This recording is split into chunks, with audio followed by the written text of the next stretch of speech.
lagi dengan gua, Tamagotchi 13. Dimanapun kalian berada, semoga kolor yang dijemur di pipi rorompok tidak dicuri orang. Film ini berkisahkan tentang para anak muda yang mempunyai rasa peduli terhadap satu temannya, yang dimana temannya itu ingin bertaubat dengan kecanduan narkoboy.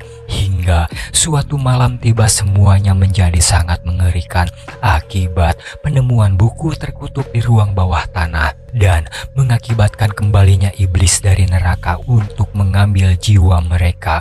Maka dari ini itu, maafkanlah jika terjadi sensor gangster dan putih hitam rambutmu anggun terikat Admes.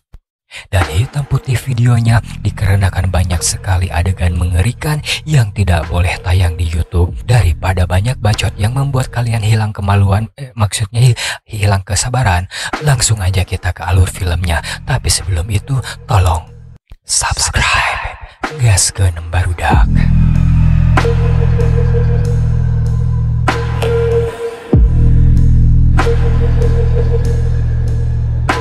Berlatar belakang di hutan belantara, kita akan diperlihatkan dengan seorang gadis yang terlihat dari ekspresi wajahnya sedang berlari ketakutan.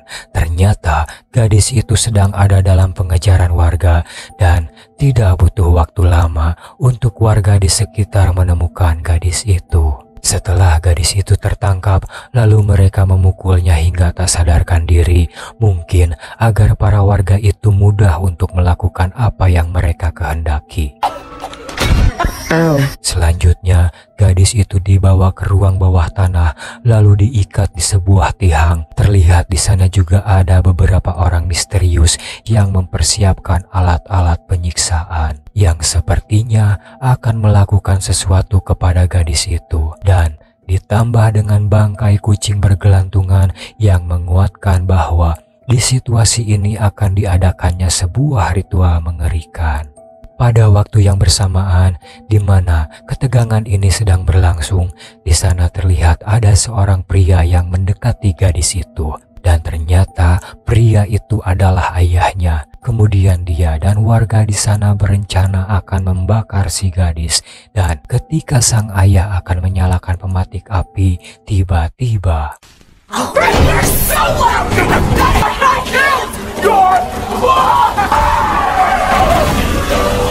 wajah gadis itu seketika berubah menjadi sosok yang menakutkan, hingga gadis itu melontarkan kata-kata yang tidak pantas kepada ayahnya. Di sini, akhirnya kita semua tahu bahwa si gadis itu sedang dirasuki oleh iblis jahat. Dan warga di sana serta ayahnya sendiri akan melakukan ritual pengusiran iblis yang merasuki anaknya itu dengan membakarnya.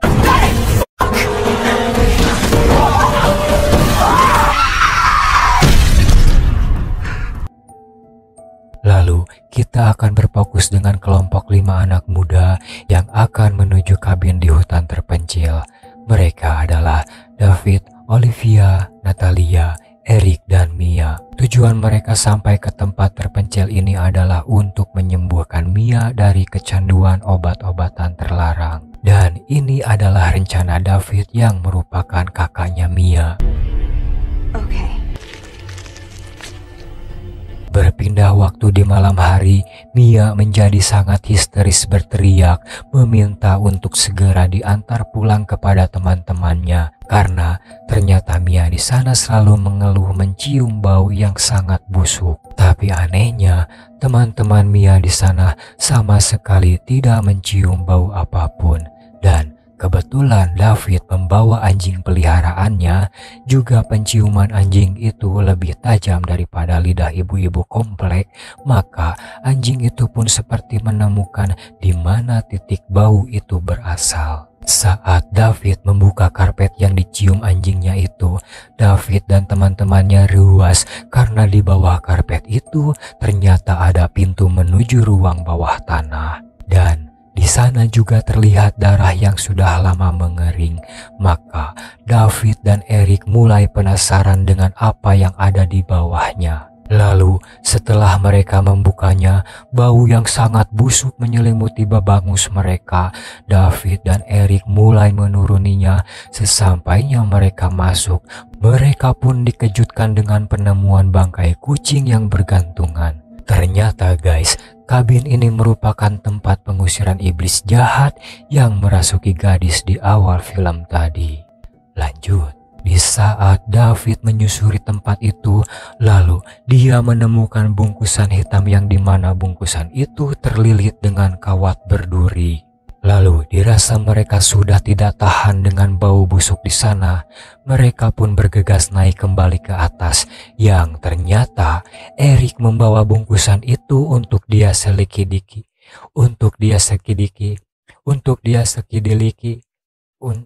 etawelah pokok nama. Tanpa berlama-lama, Eric pun memotong kawat yang melilit bungkusan itu, dan ternyata di dalamnya berisikan buku dengan gambar-gambar menyeramkan. Di sana juga terlihat tulisan mantra pemanggil iblis. Namun, di buku itu ada beberapa tulisan yang sengaja dihilangkan oleh pemilik sebelumnya, yang mungkin dengan bermaksud agar ketika buku itu ditemukan kembali, tidak akan ada orang yang mengerti dengan isi buku itu. Namun, ketika Eric yang merupakan lulusan sarjana pertanian mulai terlihat penasaran dengan apa yang ada dalam buku itu, dia terus mempelajarinya, dan karena tulisan yang dihilangkan itu terlihat abstrak, maka Eric mengakalinya dengan selembar kertas yang dicoret-coret menggunakan pensil. Usahanya memang berhasil, namun tanpa dia sadari, tulisannya itu adalah kalimat mantra untuk memanggil iblis jahat. Dan tanpa disengaja, satu persatu Eric mulai membacanya. Tiba-tiba, Kunda, Astrada, Lambda, Pinjam dulu 100. di waktu yang bersamaan, Mia mengguyur badannya di bawah langit disertai tetesan air hujan yang membasahi badannya. Anjay, puitisme. Lanjut, mungkin Mia melakukan hal itu untuk semata-mata menahan dirinya dari kecanduan narkoboy. Tak lama kemudian, Mia pun muntah karena air hujan itu tidak baik untuk kesehatan. Dan ketika dia menoleh di kerumunan ranting, Mia melihat sesosok wanita menyeramkan yang sedang berdiri memperhatikannya. Saat itu juga Mia lari dengan rasa takutnya dan bergegas masuk ke dalam kabin. Lalu dia mulai menceritakan kejadian aneh tadi kepada teman-temannya, dan sekali lagi memohon kepada teman-temannya untuk mengantarkannya pulang. Jelas mereka semua masih menolak permintaan Mia itu, karena mereka masih menganggap Mia ini sedang berhayal akibat telat mengkonsumsi narkoboy. Karena untuk kesekian kalinya permintaan Mia ini tidak didengar mereka, dia pun langsung masuk ke kamarnya, dan tentu saja kesempatan itu Mia pakai untuk melarikan diri melalui jendela kamar. Mia berhasil kabur dengan mobilnya. Lalu di tengah perjalanan, Mia kembali dikagetkan dengan sesosok wanita misterius itu. Dengan kondisi Mia yang tidak stabil pada saat itu, dia pun langsung membanting setir mobilnya dan terperosok ke dalam parit. Saat Mia berhasil keluar dari mobilnya yang sudah digejebur, dia kembali diteror dengan penampakan wanita ini yang tepat muncul di hadapan babangusnya.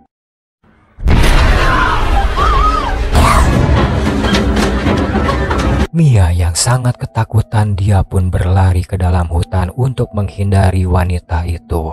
Namun pada akhirnya Mia terjerat di ranting yang sangat pabelit seperti hubungan kamu, aku, dan dia. Disinilah awal kengerian akan terjadi guys. Semakin Mia meronta, semakin kuat juga akar itu melilitnya. Dan saat wanita menyeramkan itu melihat Mia terjebak, disinilah dia mulai merasuki Mia dengan mengeluarkan akar hitam berduri dari dalam congornya yang perlahan bergerak mendekati Mia hingga masuk ke dalam lubang pemersatu bangsa. Au.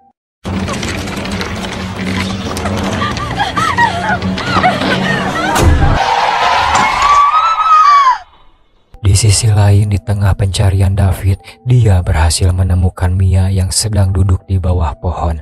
Tak berlama-lama, mereka langsung membawa pulang Mia kembali ke kabin.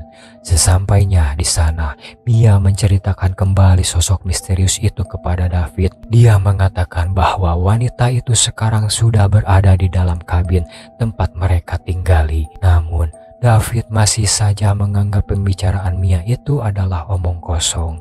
Sementara itu, di sisi lain Eric masih terus mempelajari isi buku yang ditemukannya. Ternyata guys, kejadian di buku itu sama dengan apa yang Mia alami sekarang. Lalu, dirasa David merasa khawatir kepada Mia. David yang mengetuk pintu kamar Mia tapi tak kunjung ada jawaban. Dia pun berusaha mendobrak pintu kamar yang terkunci itu. Lalu saat pintu berhasil terbuka, David mendapati Mia yang sedang menyiram dirinya dengan air yang mendidih hingga kulitnya melepuh. Melihat kejadian itu, Eric kembali membuka buku terkutuknya dan dia mendapati gambar orang yang sedang menuangkan air mendidih ke tubuhnya. Sama seperti yang sedang Mia alami sekarang. Pada waktu yang bersamaan, David membawa Mia yang sekarat untuk pergi ke rumah sakit. Namun, ketika itu akses jalan satu-satunya untuk melewati hutan terhalang oleh banjir bandang yang memaksa David untuk memutar balik pulang kembali ke kabin. Pada saat mereka mendebatkan masalah ini karena apa yang Mia alami sama dengan apa yang ada di gambaran buku itu, di sana Mia tiba-tiba datang menghampiri semuanya. Mia yang bersenjatakan shotgun serta dekengan hodam yang ada dalam dirinya tanpa basa-basi belekok menembak David begitu saja.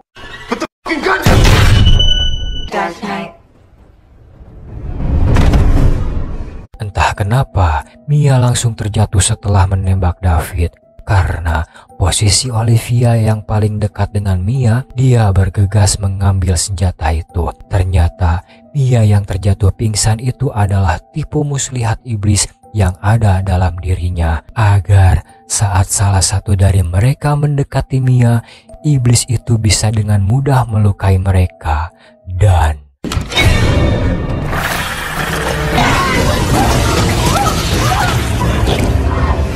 di situ Eric yang berada tepat di belakang Mia langsung mengurungnya di ruang bawah tanah. Olivia yang merasa tidak nyaman dengan cairan itu lalu membersihkan dirinya di kamar mandi. Di situ, perlahan tapi pasti, Olivia mulai merasakan hal di luar Nurul.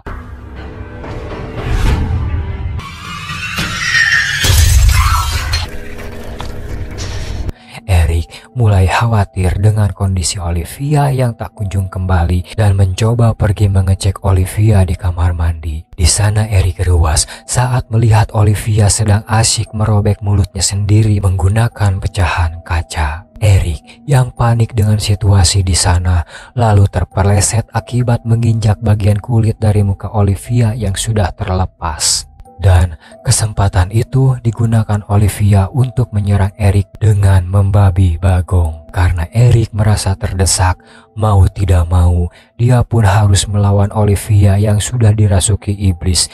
Dan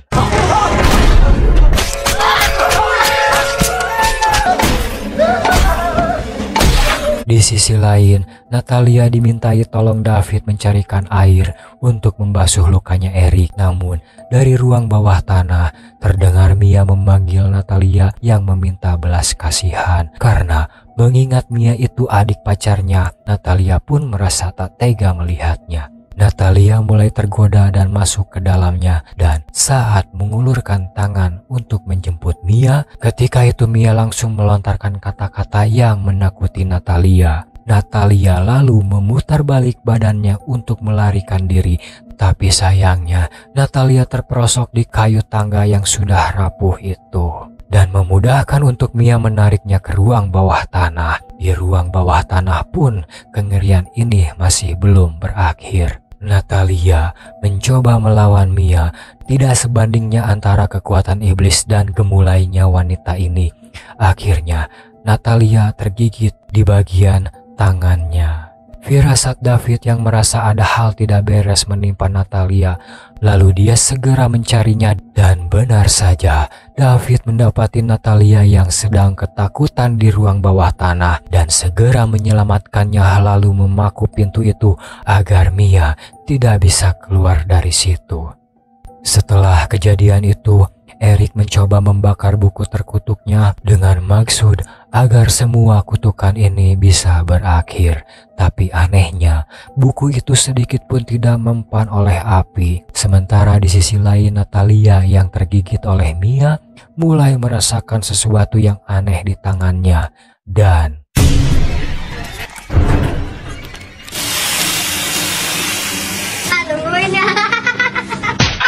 kini, Eric meminta bantuan David untuk bersama mempelajari isi buku terkutuk itu dan berharap ada jalan keluar untuk menghentikan semua kengerian ini. Karena seperti yang saya tadi bilang, tidak sulit bagi Eric lulusan sarjana kehutanan untuk menemukan jawaban menghentikan segala kutukan ini. Namun sih hubungan sarjana jeung kutukan? Di bagian lembar demi lembar, Eric menjelaskan cara untuk menghentikan kutukan ini. Pertama, dengan menguburnya hidup-hidup. Kedua, dibakar hidup-hidup. Dan yang terakhir, dikacangin hidup-hidup. Dan yang terakhir, dengan cara dimutilasi. Ketika Eric dan David akan merencanakan sesuatu, tiba-tiba Natalia datang menghampiri mereka dengan membawa alat paku tembak dan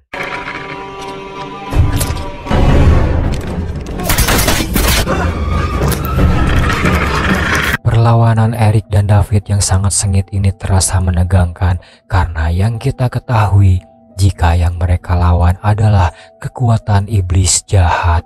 Lalu di waktu ada kesempatan, David menembak tangan Mia hingga terputus. Saat itu juga Natalie kembali tersadar dan tidak lama setelahnya Natalia pun tewas di pangkuan David. David yang merasa geram dengan semua kejadian ini lalu bergegas menuangkan bensin untuk membakar seisi rumah itu. Namun saat David menyalakan apinya, Mia lagi-lagi menggoda David dan meminta tolong kepada David. Saat David teringat Mia itu adalah adik kesayangannya, David yang mempunyai jiwa penyayang maka mencari cara lain untuk menyelamatkan Mia. Ketika David mencari Mia di ruang bawah tanah, seketika Mia langsung menyerangnya hingga masuk ke dalam genangan air. Dan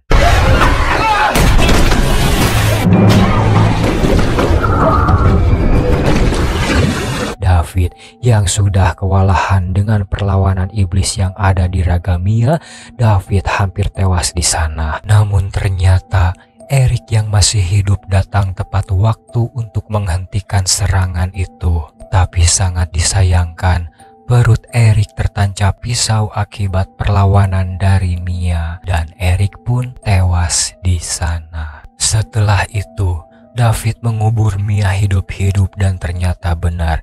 Terlihat dari badai yang sudah berlalu dan wajah Mia yang kembali cantik, cara itu ternyata ampuh untuk mengusir roh jahat yang ada di tubuh Mia. Setelah dikira kutukan itu sudah selesai, David dan Mia bergegas akan meninggalkan kabin itu. Tapi saat David kembali ke kabin untuk mengambil kunci mobil, tiba-tiba ada serangan mendadak dari Eric yang ternyata iblis di tubuh Mia tidaklah sirna, melainkan berpindah raga. Akhirnya, kini kita semua tahu jika siapa saja orang yang pernah terluka oleh iblis itu, maka dia pun akan menjadi bagian dari mereka. Di saat David yang terluka berjalan bertatih-tatih akibat serangan dari Eric, Mia pun datang dan terkejut dengan luka yang dideritanya. Dari situ, kita bisa melihat pengorbanan lelaki sejati yang rela berkorban untuk wanita. Dengan luka di lehernya, David yang penuh kasih sayang kepada adiknya Mia berusaha menahan Mia untuk tidak masuk ke kabin, lalu menyuruhnya untuk pergi. Dan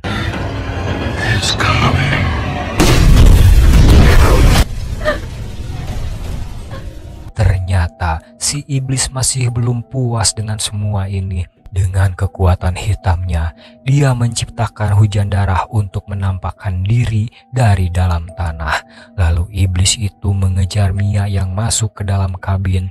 Dia yang bersembunyi di pipir ruangan diserang terus-menerus menggunakan bedog hingga saat Mia terdesak, dia pun mencari jalan keluar untuk menghindari serangan iblis itu dan mengambil gergaji mesin yang ada di sana. Mia yang berlari ke bawah mobil untuk menghindari serangan malah harus terjepit di bagian lengannya akibat mobil yang digulingkan iblis itu.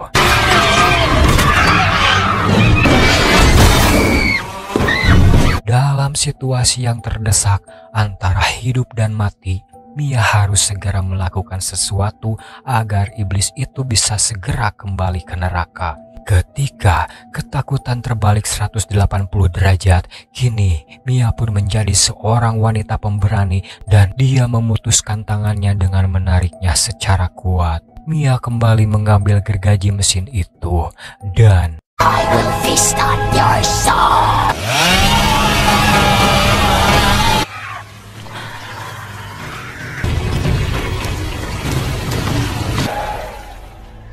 Setelah semuanya berakhir, Mia lalu berjalan meninggalkan hutan itu dan berharap menemukan opang atau ojek pangkalan untuk mengantarkannya pulang.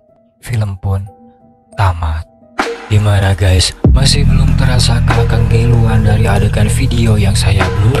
Jika merasa urat psikopat kalian sudah terpacu karena melihat adegan yang saya sensor, maka DM saya di TikTok agar kalian bisa nonton full SD-nya. Dan terlepas dari adegan film mengerikan ini, terdapat tanggung jawab yang sangat besar sebagai anak pertama, entah itu menjaga adiknya, kehormatan keluarga, dan memberi contoh yang baik pada lingkungan.